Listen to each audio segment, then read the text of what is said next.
Good afternoon, everyone. So, welcome to my channel. So, I'm with Kevin. So, andito kami ngayon sa SM Aura. So, it's our day to have a fresh air outside. And welcome to the new normal. So, ito yung gear up namin. So, we're wearing our face mask and our face shield.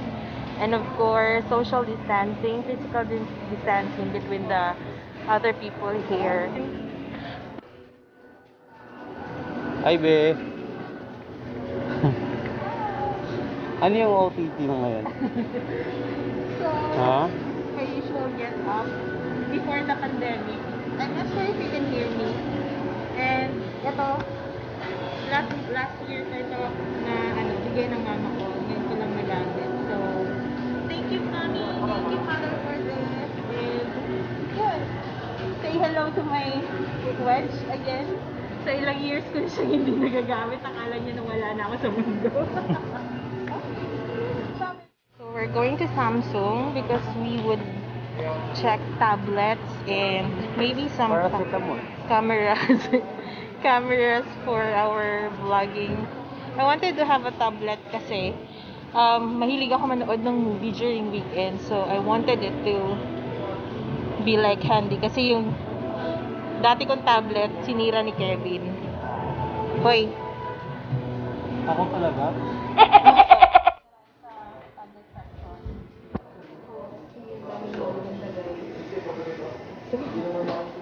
Kon makatoy mo kuan mo.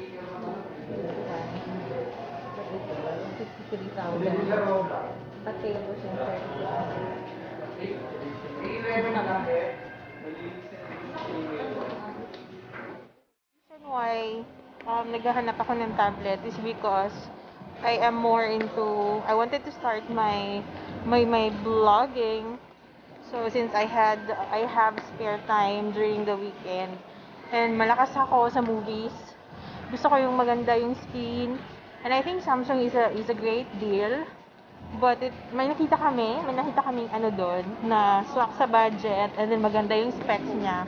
But it just so happened that out of stock yung tablet nila. So now we're trying to roam around SM Aura. Baka may iba pa ditong appliance center just to window shop. Hindi naman kami bibili. So window shop lang muna kami ngayon. To decide if should we go for the tablet or baka diretso na sa laptop para mas maganda kasi yung laptop din. Okay siya for vlogging and vlogging and for movies as well. So that's it. So here's Kevin. Nagkakamot ng ulo niya. Ayun yung sumunod-sunod sa akin. Wala siya magawa. Wala siyang gagawin sa bahay. So, he has to be here. Ayun guys. Because the last time we came here sa SM Aura, I think that was December nung binilan ko si mama ng gift sa Plains and Prince. So, nakakapanibago siya kasi everyone's like wearing the protocols na face mask and face shield. And then, hindi siya ganun kaginaw. And, like, people are just, it's so difficult to judge people just by looking into their eyes. Like, for me, hindi ako pwedeng makapag-makeup kasi paano ko rin mapapakita yung lipstick ko, diba? But, yeah, nakakapanibago lang siya. But, basically, all the stores right here are already open. So, back to business na, usual na. But, yun nga lang, it's not as crowded as how it used to be like last year. So, it's just good to be back. Okay, so it's about time to give time to for BF na nagtitingin-tingin ng mga hanggang tingin lang po siya. Be, Merry Christmas! Ganda, no? Tapos na kami for our window shopping for camera and tablet. So we're gonna find somewhere to hang out and maybe eat dinner. So nakakapagod lang ngayon sa setup na ganito. If you wanted to like drink milk tea while roaming around the mall, ang hirap na kasi hindi pwede. Huh?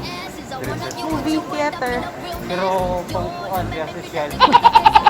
Yes, mahal. So, um, ayun. So, may nakausap kami for the camera. It's a bit expensive, but it's very, very, it's a good investment. So, lalabas lang muna kami to... So, the last time I've been here was like last December. So, dito kami nag-Christmas party sa Samsung Hall ng SM Aura sa Taguig.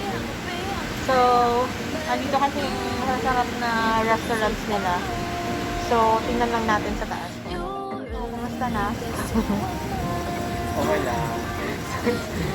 So, this is the fresh air na hinahanap ko. So, sorry, nagtagalog ako most of the time because I wanted to be accommodating to all possible people na mag-view sa vlog.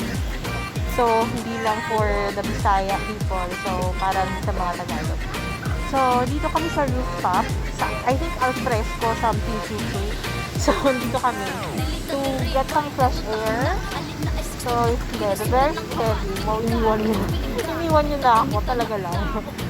And then, ayan. So, let me just tour you around quickly. Ayan. So, may mga restaurants dito. And then, there's the side of the condos and people taking pictures.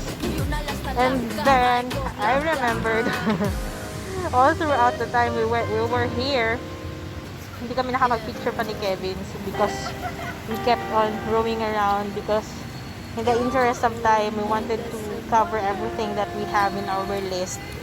Kasi I think nasa 7 p.m. lang yata or 8 p.m. max yung mall. So, hindi pa din sayangin yung oras. So, ang ganda dito. Tambay-tambay. But not so much because it's not really that safe. But, yeah.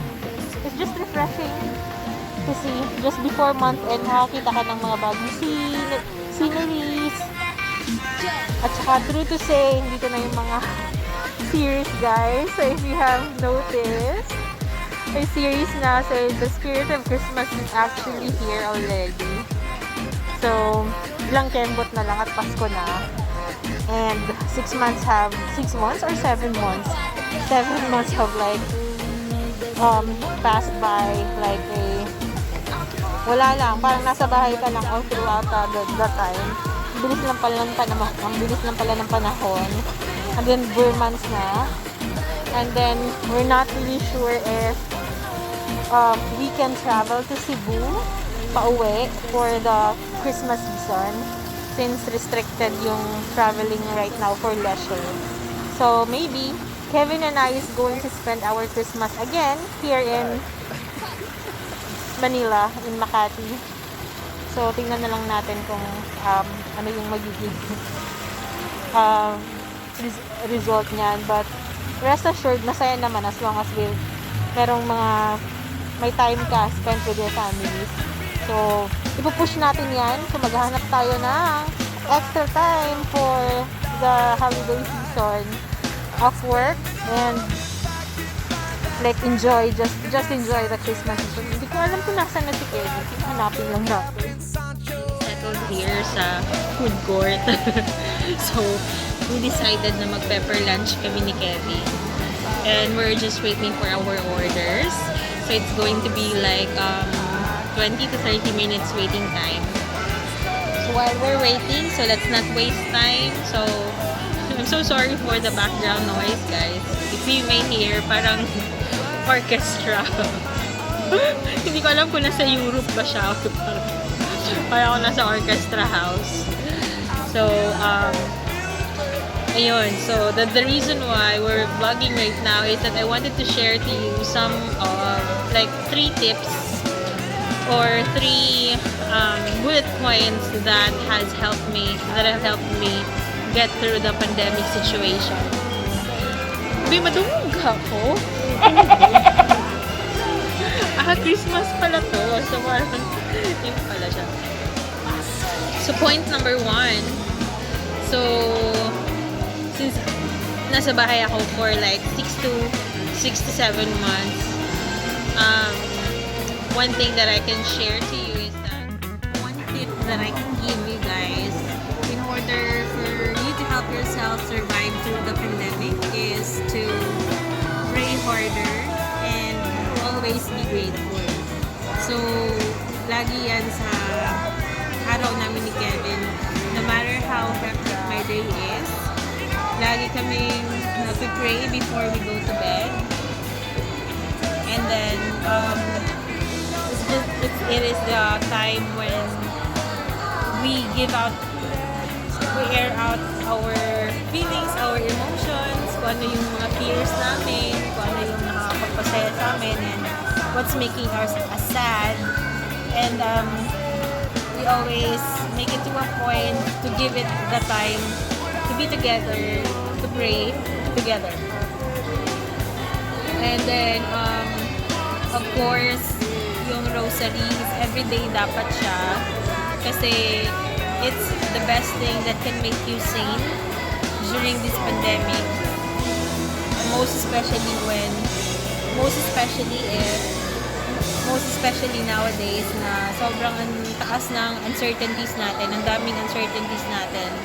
So, ang hirap ng hindi natin alam kung ano what future holds for us.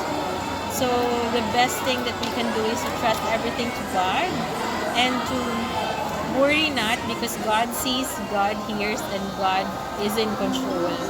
And always stay positive because you may not control the things that's going on around you. So, yun yung mga external factors na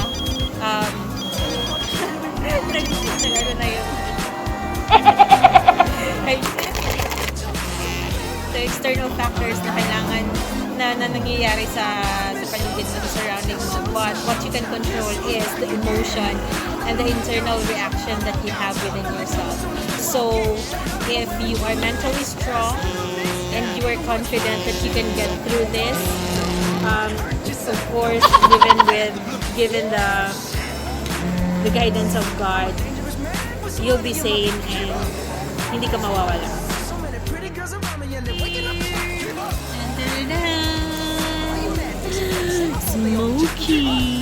Smoking hot.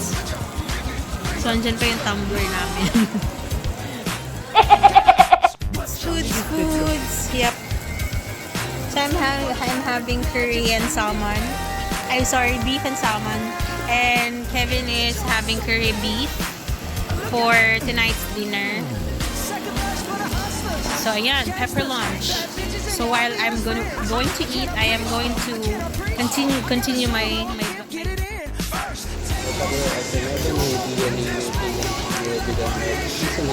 Give us daily bread, forgive us our sins as we forgive those who sin against us. Not bring us to the test, but deliver us from evil. Guys, for our 11 days and days and more, we salamat yung God ng Russia. Hopefully, ang family safe and na po sila dito. Thank you, Lord God. In Jesus' name, amen. Time to eat! Bon appetit! Oy, that's my soup.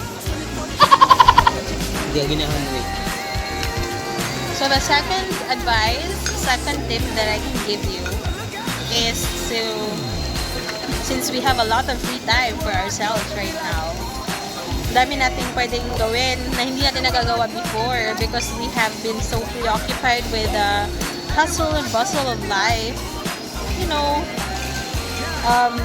getting through with traffic and getting through our daily routines and going to the office. So right now, hindi na siya ganun like meron kang time na you can sleep longer. But, yeah, thank you. You can sleep longer and you can eat the foods that you want. You can home cook actually. So another tip that I can share to you actually is to invest in yourself. So what do I mean by investing in yourself? Learn something new. Let me just grab a bite.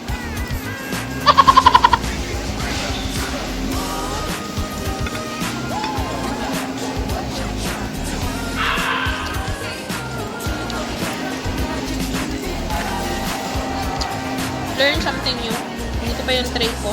Dito lang ba yan? So, for the past months, I have deactivated my Facebook for the very main reason that I don't have time to scroll the posts in Facebook. Kasi I'm busy sa work. Tapos, I kinda don't like the news and the mentality that people are showing during the pandemic. So, daming negative vibes. So, I believe it's the least that I need. So, I opted to deactivate it. And then, sumunod naman si Kevin. So, a week after, nag-deactivate din siya ng Facebook niya. So, we don't have Facebook anymore, but we can still opt to activate anytime, but maybe not now. So, during my pastime, during my free time, the things that I do is like watch movies, learn a lot of stuff, and yun, mag-browse ng mga videos sa YouTube. And that's when I realized that a lot of people actually right now are doing YouTube videos. So they're spreading good vibes and spreading.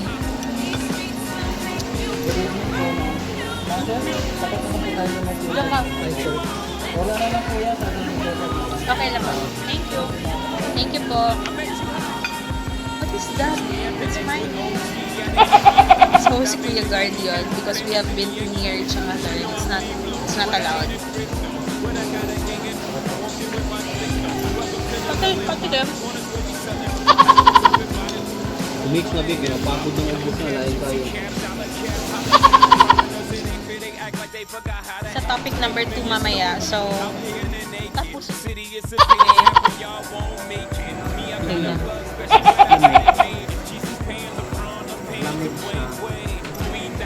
Lamig pa sa ribs. Super large the best. Actually, the Dinner. Galing mo dun ah. Point number 2, which is invest in yourself.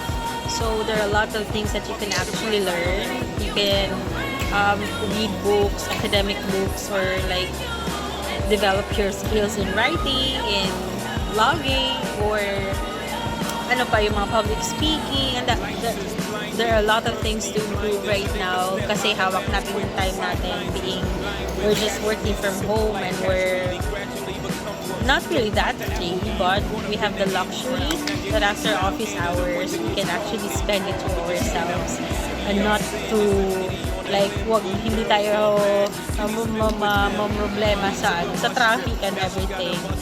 So yun, that's one thing that I am aiming by the end of the year and hopefully within next year that I can focus my extra strength and extra time to vlogging. So I wanted to inspire other people and let them know, let you guys know ano yung nasa isip ko about things, about stuff, and about issues, political issues and everything. So let's just see where this vlog is going to take us. So point number 3 is love yourself. As much as you love the environment, love your family, of course, love God above all, love your jowa. You need to love yourself too. So some of the activities that I have done recently in order to show my love to myself is that I have actually incorporated the habit of exercising during my dinner breaks. So actually dinadala ko na si Kevin kasi kaming dalawa na yung nag-exercise. Yung hindi ko naman siya magagawa kasi everyday because I have a lot of deadlines and deliverables. So yung ginagawa ko is every other day siya. At saka pa 20 minutes, 15 minutes, and then kung pwede, kung okay, kung hindi ako tired and I'm not that exhausted with work, so ginagawa ko siyang 30 minutes. And during weekend, kung hindi laundry time namin, so ginagawa namin 1 hour. So since kahapon laundry time namin, so it just equated to our exercise. So hindi na kami nag-exercise for the weekend. So another thing that I did in the bracket of loving myself is getting at least 8 hours of sleep every day. Getting up and sleeping at the same time. Hopefully, pag ganun na talaga siya for the coming months. So, I usually sleep at around 1:30 a.m. And then I get up at around so hindi pa ako makakatulog niyan kasi may mga mag-browse pa ako ng YouTube and dami ko pang babasahin ng mga articles na I think makakadagdag sa learning ko and sa knowledge ko as an individual. So around mga 3 or 4 na ako niya nakakatulog. And then I wake up at around 11:30 or 12 noon time. And pasok sa work by 1 p.m. That's the routine that I have been maintaining for the past months. So I have been training my biological, not really biological, sorry, my body clock to recognize that that pattern. So I'm not sure pagbalik namin sa office sometime in February kasi yung namin initial na back to the office schedule. So maybe before February comes, i-adjust ko na rin yung sarili ko that I have to get up a little bit early so that I can, iba kasi yung nasa bahay, pwede kang hindi mag-makeup. So, pwedeng ligo lang and then you're all set. You can just go in front of your computer and then work for the rest of the day. But when nasa office ka, of course, you have to get up and then you have to prepare your food and then arrange your stuff and then do your makeup and everything. So, i-adjust ko yan. So, ayan. So, maybe one more thing that I can add on to loving myself is I always make it to a point that I watch a light movie or I am a very fan of romantic comedy, so rom-com English movies. Yun talaga yung nakakapag-brighten ng weekend ko. So I always make it to a point that I watch it. I watch at least 4 to 5 movies in the weekend. So meron kasi kaming so since we have this subscription sa Amazon, so it's free with Globe. So talagang i-mention ko dito si Globe. So thank you Globe for that. So we have the luxury to choose our movies and then doon ako yung tatawa ka lang, yung very light lang and then hindi mo mapapansin na natapos mo na yung movie. Very light-hearted lang yung plot niya and then parang you just tend to appreciate the essence of love and then the essence of being alive and how important it is to stay positive amidst the challenging times and amidst the struggles in your life. So, parang ganun. And then, diba kasi kami ng genre ni Kevin. So, Kevin is usually, as expected, mga lalaki. He's into comedy, joke. So, he's into action, which is not my thing. So, yeah, horror. And it's not my thing. So, ayoko manood ng mga yung na-disturb ako. So, ang ginawa namin, we installed the Amazon app in our phones. So, there are times na nagko-combine kami, nagsasabay kami sa TV. Same kami ng tinitingnan. But during those days na we are just pinapanood, yeah. So, during those days that we're just not in the mood of like watching movies together. So, separate kami nanonood sa phone namin. So, doon na lang kami nag-stream sa online sa mga movies. Tapos, yun, win-win.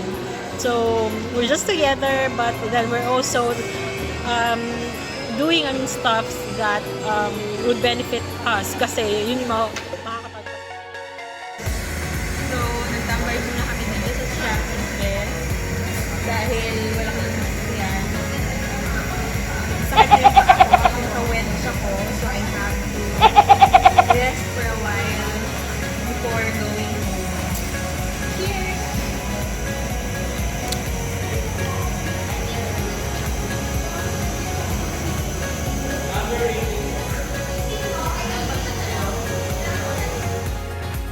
So that's about it for our vlog for today.